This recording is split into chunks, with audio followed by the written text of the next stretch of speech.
Hi everyone, welcome back to my channel. If you are new here, thank you for stopping by and taking the time to watch this video. I really appreciate you. Please consider subscribing to my channel.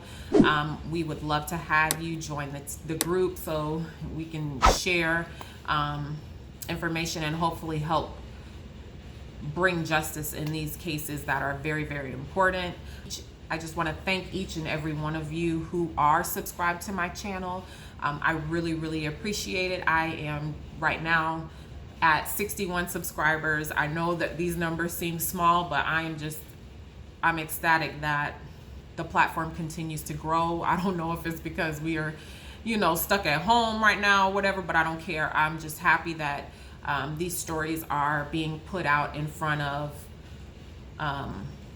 people who can potentially share it with somebody else so that we can help these families get closure in these particular cases.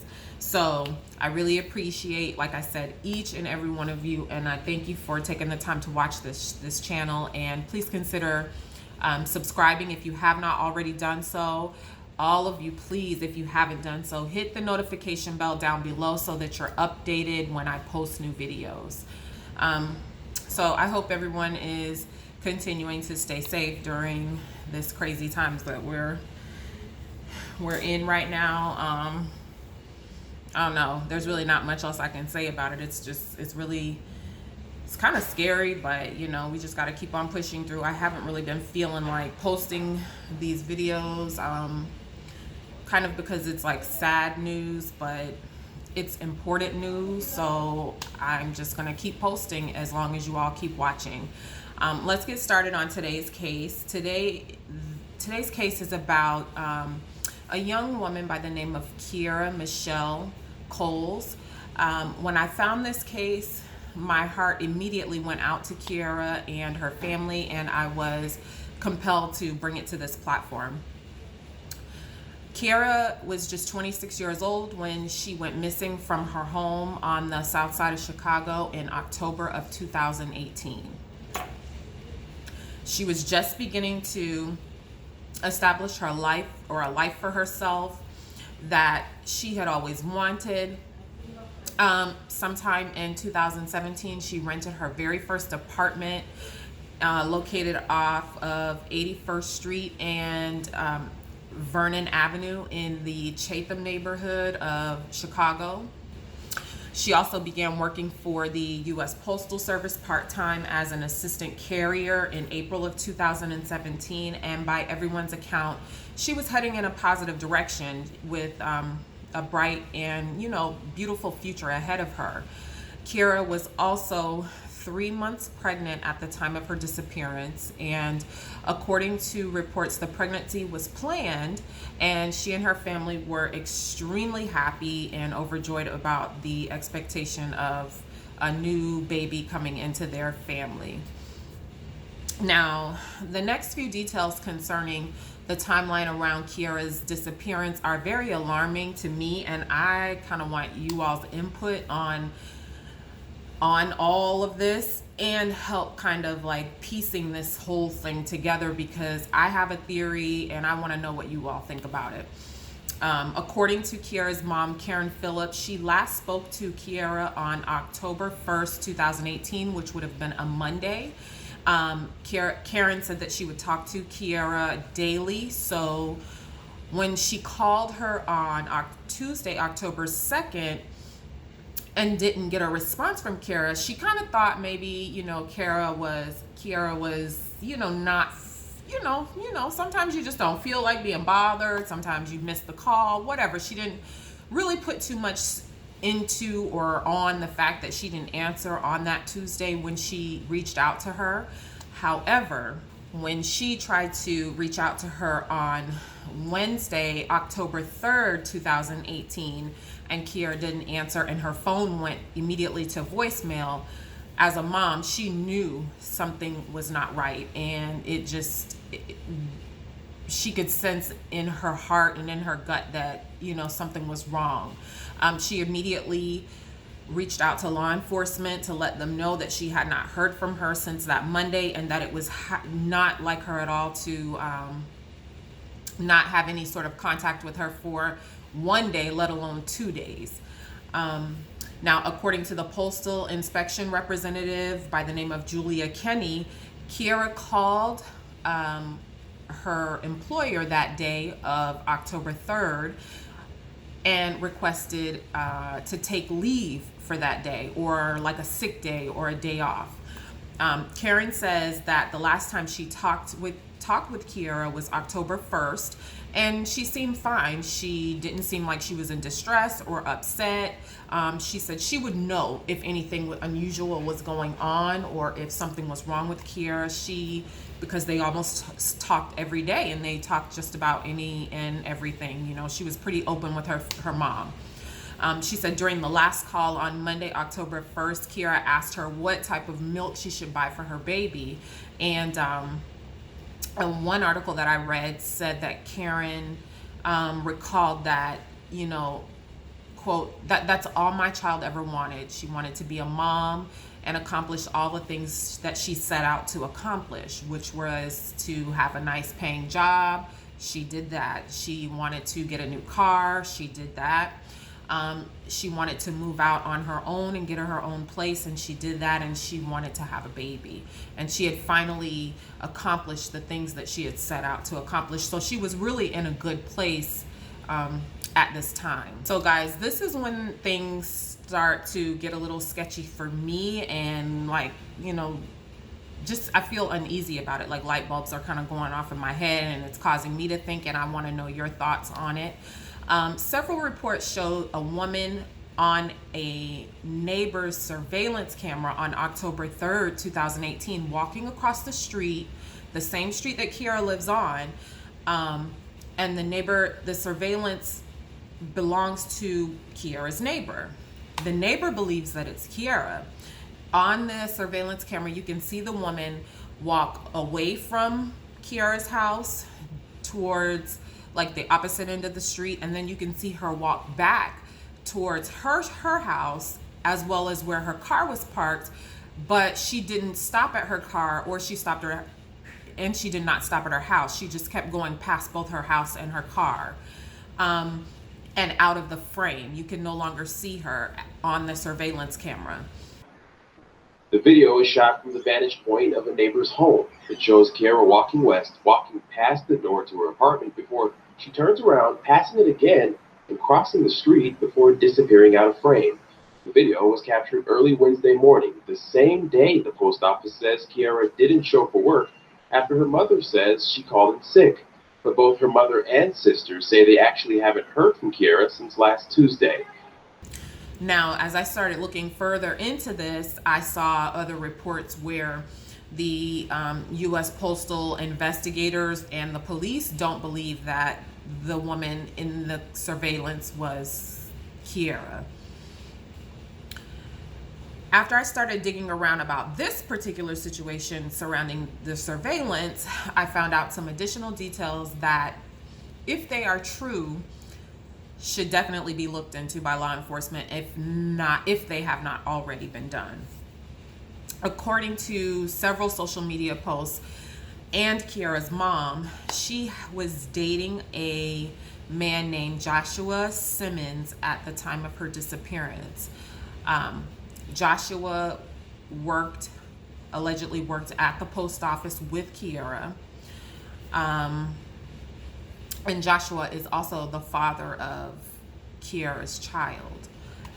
Now, according to various posts, Joshua worked at the post office, like I said, at the same location that Kierra worked at, and he also called out on the same day that she called out. And according to everything that I've read so far, he's never reported back to work since that day.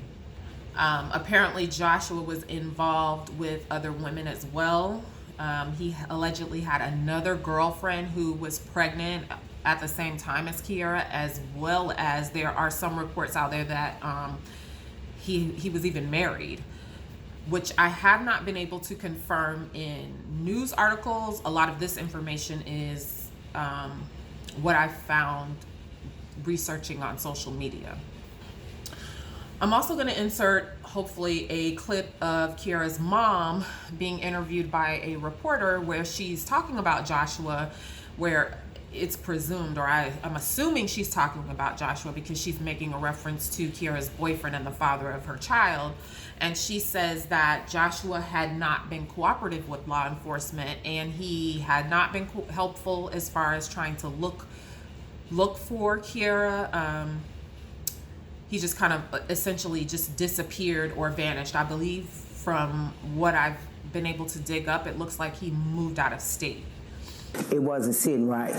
Just saying you did it. But, I thought you would be more helpful in this, in the process than what you have been. You just not saying nothing and, not being around. You haven't called. You ain't even have to call me. You could have texted my phone like, man, Karen, this is hurting for me just as much as it is for you or something. But you ain't said one word after that day we left her house. So wait a minute. Let me get this straight.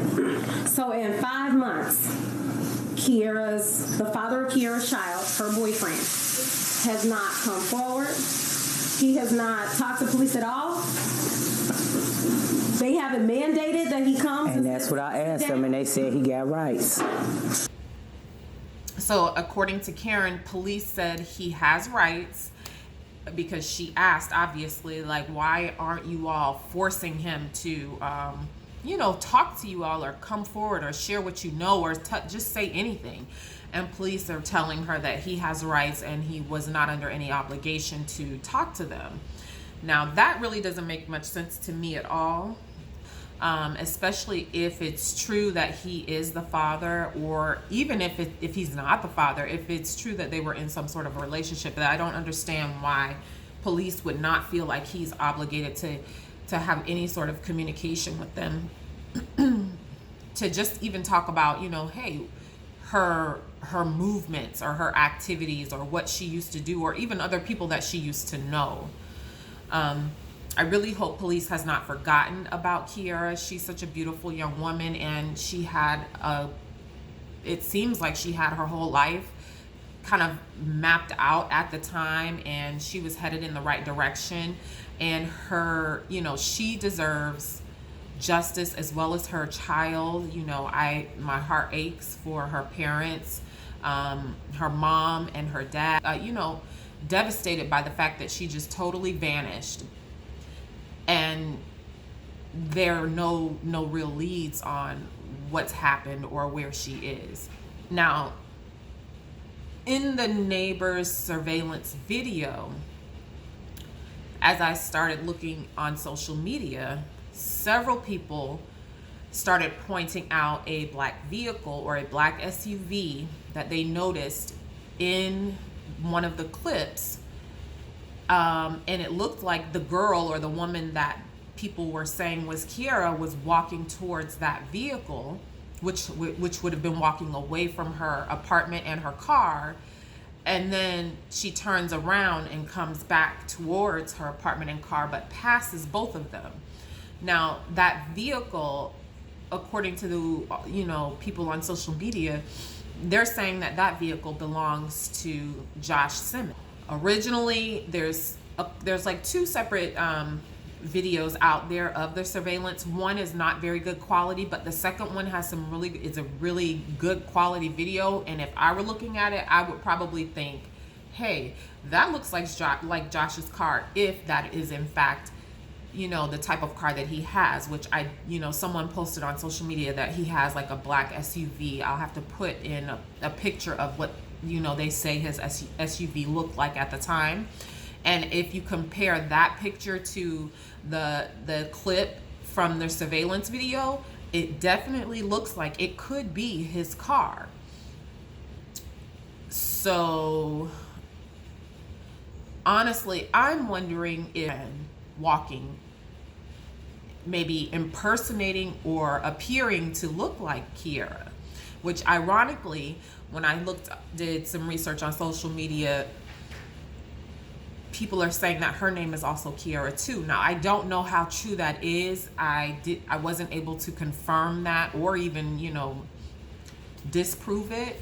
But if this is his girlfriend, there, I'll insert a picture of her. it's very possible that this could be the person that's walking in the surveillance clip. I'm not sure. What do you all think after you take a look? Let me know.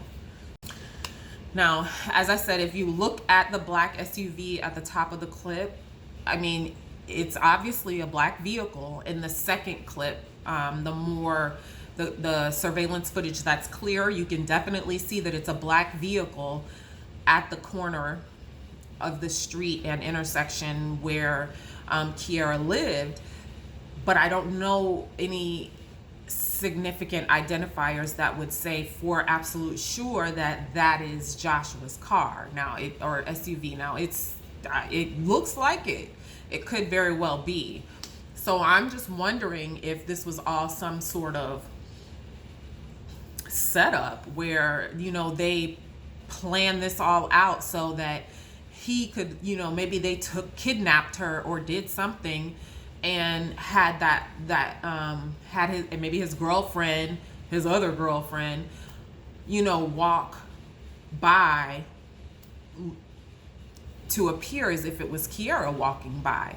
I mean, it doesn't make sense for her to walk by her home and walk past her car. That just doesn't make sense to me.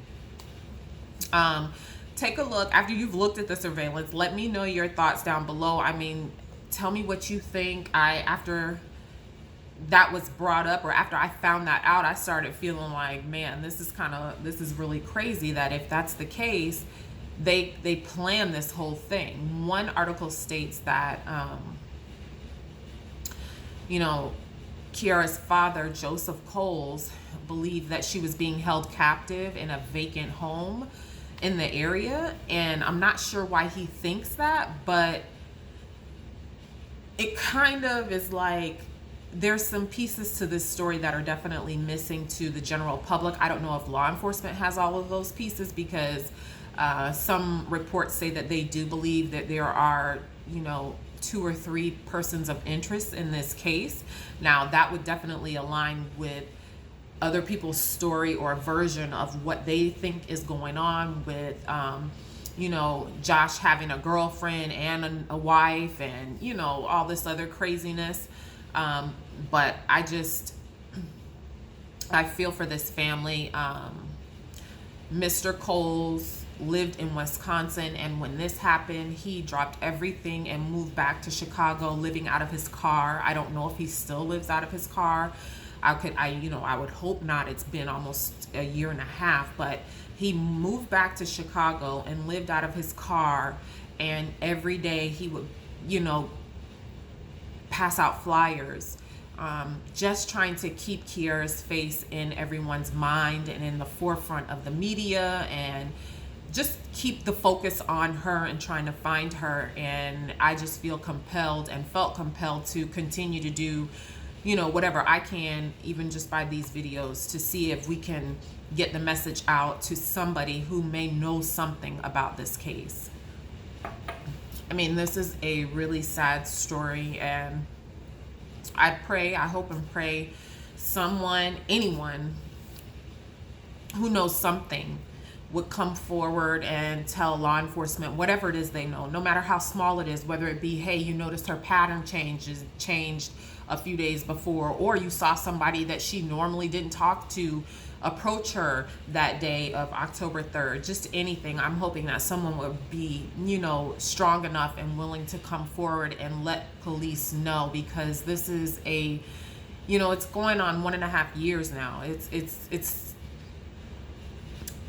1 day is too long, but it's been far too long for Kierra and this little baby to be out there in the world, and her family not know what's going on, and, you know, for them to not have any sort of closure or resolution to what's actually happened. Kierra was due to give birth on April 23rd, 2019, which means her baby would almost be a year old now. And Kierra's birthday is September 24th, so she will be turning 28 in a few short months. Chicago Chief Guglielmi, I think his name is, said police know there is a minimum of 2 or 3 people of interest, like I said, and these people apparently were the last to see Kierra before she disappeared. And of course, like I told you before, this does align with what everybody was saying on social media about, you know, Joshua having girlfriends and being married and all that kind of craziness. And it also kind of made me feel, you know, some type of way, because when you look at the clip, you will clearly see there is a black vehicle, a black SUV at the top of the clip, and it does look like that could very well be his car if this is the same vehicle that, you know, if he owns that type of vehicle. Police do suspect foul play in this case, and they are actively investigating, and any information that anyone has would definitely help them in their process. And I definitely think that even though they say, I mean, it's a standard to say they're actively investigating, but if they're not getting any leads, they may not be out there searching for leads. They may be waiting for the leads to come to them, you know. So I would just encourage you all to please share this video out to as many people as you can possibly think of who may know something about Kierra's whereabouts on October 3rd, 2018, or even October 2nd, 2018, because when you think about it, it may not have been her on October 3rd walking in the surveillance camera. She may have, you know, not been there at all. That could have been someone else posing as her. I just can't imagine what her family is going through, knowing that she's been out there for this long, especially since this is not like her to just disappear. She was very much a family-oriented person, it seems. They all loved and cared about her so much. Kierra is 5'4" She's 125 pounds, or she was at the time of her disappearance. She has a Lucky Libra tattoo on her back and a tattoo of a heart on her hand. She has brown eyes and dark brown hair, which of course can change. Her family and the U.S. Postal Service has offered, I think, almost a $50,000 reward for any information leading to her whereabouts. So I would just encourage you all to share this video as much as you possibly can. And just like I said, take a look at, study those clips that I put in, and let me know what you think. Because when I saw that on social media that this was his car, and people were saying that that was his car that passed by that, you know, the same day, that the last day that everyone believed she went missing, it just didn't sit right with me. I felt weird about it. And to look at the lady walking in the surveillance clip, 5'4", 125 pounds. The lady in the clip, to be honest, looks to be a little bit taller and bigger than that. So I'm not certain that that's really her. So let me know what you all think in the comments below. Again, if you or anyone knows anything, please call the Chicago Police Department at 312-747-8274, or you can reach out to the U.S. Postal Inspection Service at 1-877-876-2455. That's really all I have for this case. I just really hope you guys share this one out. It really touched me, and it really made me sad to think that she was pregnant. She's still young. She was still a young woman who, this was her first child, and she needed her family there, and she needs the support of her family in order to, you know, just do all the things that a young woman would need to do in that moment. Just as I said earlier, she was reaching out to her mom to find out, you know, what kind of formula she should buy the baby. She should not be out there. And whoever is involved or responsible for this should definitely be brought to justice. So that's all I have for this one. Please don't forget to subscribe to my channel, and don't forget to share this video, and don't forget to hit the notification bell down below so you're updated on when I post new videos. I am definitely trying to get on track again. Thank you guys. Bye.